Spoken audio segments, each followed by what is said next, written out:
Next up, we have Tyler Mills, who is the author of Tongue Liar, which won the 2011 Crab Orchard Series in Poetry First Book Award. It was published by SIU Press, Southern Illinois University Press, 2013. Her poetry has recently appeared or is forthcoming in Blackbird, The Believer, Poetry, and the Boston Review, and her essays have appeared in the Robert Frost Review and the Writers Chronicle. She's been the recipient of work study scholarships from the Breadloaf Writers Conference and the Vermont Studio Center, and she is the editor-in-chief of The Account, a journal of poetry, prose, and thought. It's another online journal which you should check out. She lives in Chicago, where she's a PhD candidate in creative writing at the University of Illinois Chicago. Please welcome Tyler Mills.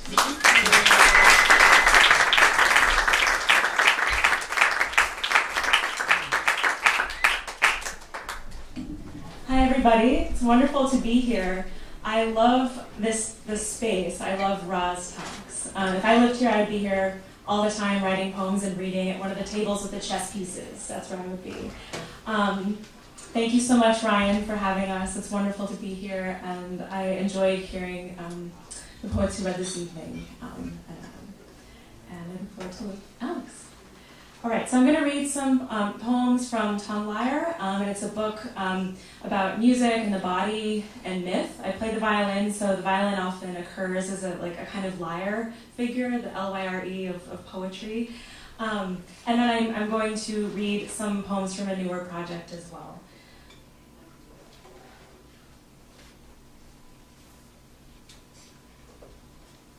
Tongue. The problem is not night, people gathering in booths, or a game where you select who to save from an apartment that's on fire. But at night, the silver bathroom stalls in the multiplex crack open, as if I am the last horse to wander out during the credits. What I mean is, my thighs sometimes still feel like the whites of a poached egg. There is logic to thinking about digger wasps, solitary insects that excavate nests from the soil, and then straddle their prey, usually an August cricket, ashy as the blade of a waterlogged feather. And at night, the hermit thrush calls, flutters to a new tree, calls, and soon the grove hosts a quorum of these nightingale songs, when there's only one traveling from tree to an oak like the one shading my porch. I go there at night to breathe. In the myth of Philomela, the king puts his knife down Philomela's throat after he finishes, then cuts her tongue out. Before she becomes a thrush, she weaves what happened, images in a bolt of cloth, a kind of flag. The newspaper pays for them, the flickering of paper flags leaning on the bottom panel of the doors in the neighborhoods. Again this year, before dawn, the truck door slammed. I heard someone cross the street. When I woke, flames were mouthing the air.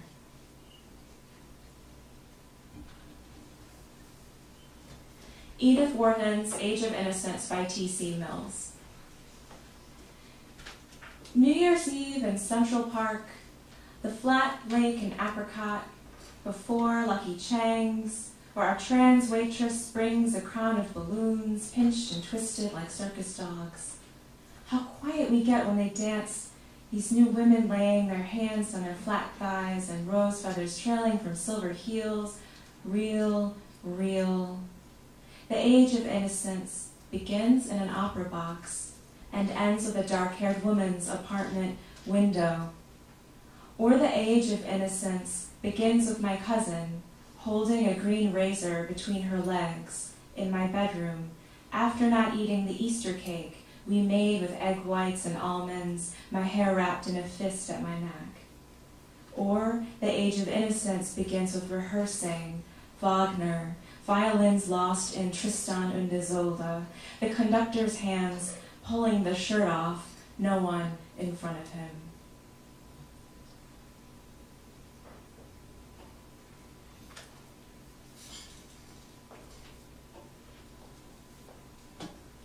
Lesson. Flames ice the grass. Nests of hornets murmur in the smoke. Clay steams. Horses snorting ash pass barebacked. It is not enough to want to leave. Consider the tapestry knotted near the hearth, the pots and pots of boiled lentils, all of the nights breathing in that one place, the dark room where dinner spices hang above the face, the way wind sucks in through an open window. Lot fed the visiting angels bread his wife flattened on a stone, palm on stone, as the men of the city circled. The men of the city want to fuck the angels. Screaming horses pass Lot's wife as she climbs the hill from the valley of the salt sea, the tents below lit up like blown glass. All those nights breathing in that one dark room, remembering, blood on the thighs, wet as tongue saliva, blood staining the skin, do not enter, do not enter. On the hill, Lot's wife heard her past self's hair catching fire in the city. This story is supposed to be a lesson, someone could remind me. You should not look for your past self, naked, below, below. Go back, get the woman out. The men want to fuck the angels. A sheep's on fire now, running. Turn back and get the woman out of the room. Another horse passes. Ash, the stairs must be ash now, and empty. The snapping wood ribs of the room, the cellophane lens heat casts. The woman, there won't be any woman in the wrong bed. She'll get out, so there won't be any woman on a hill. There won't be any city burning behind, hot on the back of her thighs. The sweat. There won't be anyone. Turn back. Watch.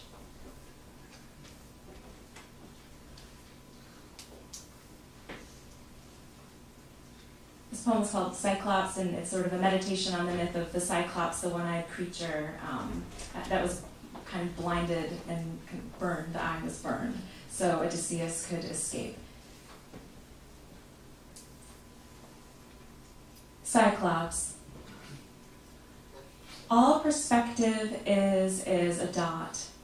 You can plan on any page, and then draw solid cubes so a house can hover above crayon spikes of grass. I am afraid. I have seen sheep puff like dandelions, some spotting blue as though thumbs pushed ink on their backs.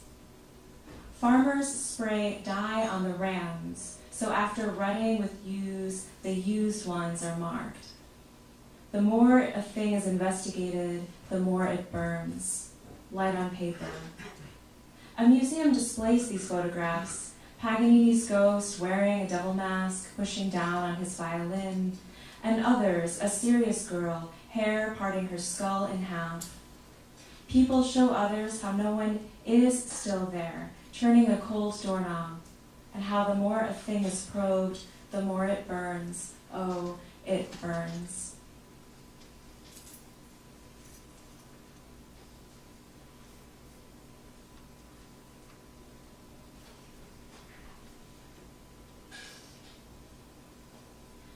Performance.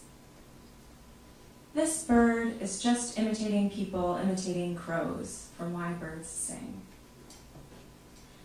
The story involves a whole village kept busy making earthenware jars, while the hurricane, 100 miles offshore, kicks up the oily green ocean, and the only two people who won't escape are sweating in an abandoned stable the rain slashes. They are naked and touch the dirt floor with their fingers, thinking someone is about to pull open the door. Characters can't know the real crisis. Dorothy doesn't remember Lion being the farmhand who pulled her from the pig pen before she glittered the dead witch's shoes, glint, glint, glint, back to where she began. But in real life, the cherry picker parked across from the post office extends its silver basket. The tiny human figure looks like he stands in a toothbrush cap up there, and he's reaching for the black seam dangling the spotlights when a car hits the truck and the crane swerves the man and he falls. He dies. What then? We can only control some stories. Babysitting, I would turn 3 pages at once during the 5th bedtime book until the girl sitting on my lap asked about the train and why this time the conductor didn't wait. I would be caught, like now, when I am nowhere, but pretending to be standing in the Pittsburgh aviary, watching flamingos, step through a pond, the white plastic pipes churning, bubbling the surface. One cartoon pink leg lifts the wet claw, dips it back, stepping into the ventilated wind with the others. Like plastic flamingo lawn ornaments, our friends staked in his grass and switched around at dusk. Sometimes 3, turning their backs to 1, sometimes all 7 forms, seeming to proceed to the curb in the fog, as though the neighbors would have to consider the ornaments becoming birds and moving themselves. This is suggested plot, though, like when a child asks you to keep the bedroom door open after you tuck her in, so you think the vertical strip of light can illuminate the bookcase next to her pillow, when she really wants the lion tucking his paws under his mane and guarding the foot of her bed to know he can exit by pushing his nose on the door. Now I am listening to a white-crested laughing thrush chortling up by the aviary skylights and a blue parrot muttering at the blank clouds. I shot a man in Reno just to watch him die, which could be a climax if there was a story, followed by a rainy walk to the car, the powder gray bats I've never seen here before, dipping from oak to oak as randomly as meteors.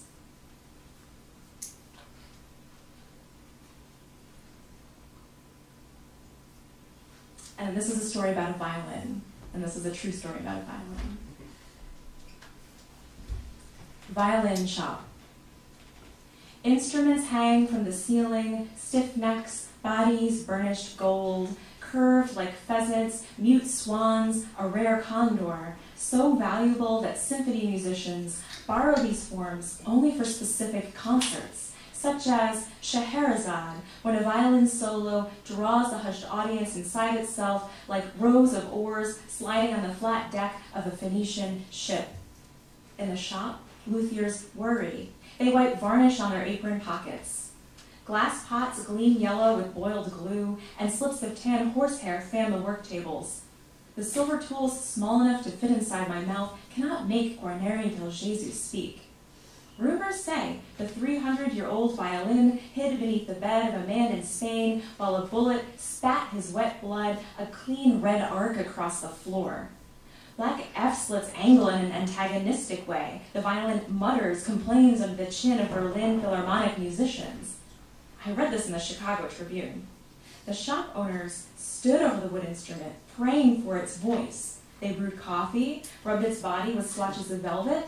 Then they called a man an exorcist, who probably laid the violin down on the stock market page as if it were a pumpkin, round, hairy inside with seed pulp, and chanted, hollowing out its cavity.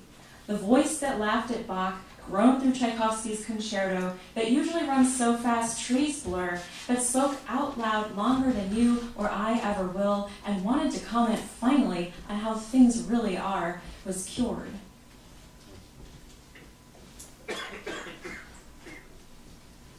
Okay, I'm going to read a couple just poems from a newer project, and this project's it's about the atomic bombs and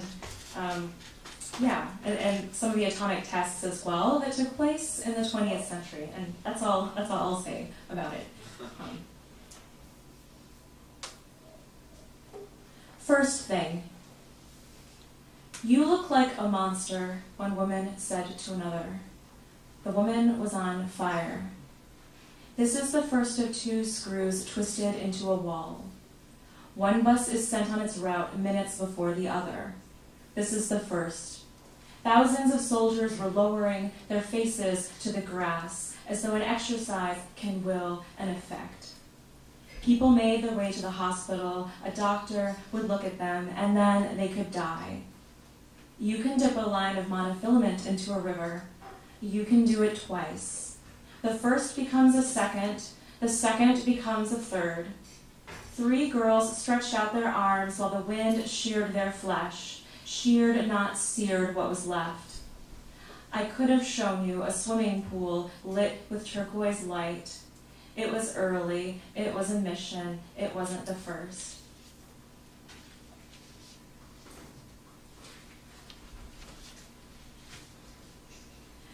Once when we visited Nagasaki. Once when we visited my grandfather, he spread his hands over the placemats, palms up. This is the plane. Above the creases, brushed like bird prints across his fingers, gray wings balanced, stiff as our angry pet cockatiel. This is the way my mother tells stories, pausing to notice the cardinals flashing like wet paintbrushes in the trees. This is the plane that rested on my grandfather's hands, the fragile plastic toy model of a B-29. This is it. He clicked a finger against one wing. Plastic flaps opened. Its propeller spun itself invisible while the wind argued under its cool, dark belly. They interviewed me to do it. I was there in one of the other planes. The nose was a bulb of glass. Inside, olive green cloth folded around a fist. A face blurred behind the sun-scarred window. This is where I sat. Glass clouded with breath like peeling swirls of glue fingerprints. A propeller spun itself invisible. Maybe the B-29s looked like distant white-fronted geese. Maybe they looked like silver knives in the clouds. After we dropped, we had to count to 4. 1. When we saw the bright light, we had to pull out. 2. Maybe Japan looked like a dreaming child curled in a blanket. 3. When we got to 4, nothing happened. 5. We thought something went wrong. 6. Wrong? 7. Propellers spun themselves invisible, strands of cloud tissue caught fire, a forest pond at dusk, blackening with birds opening up like hands. Thank you.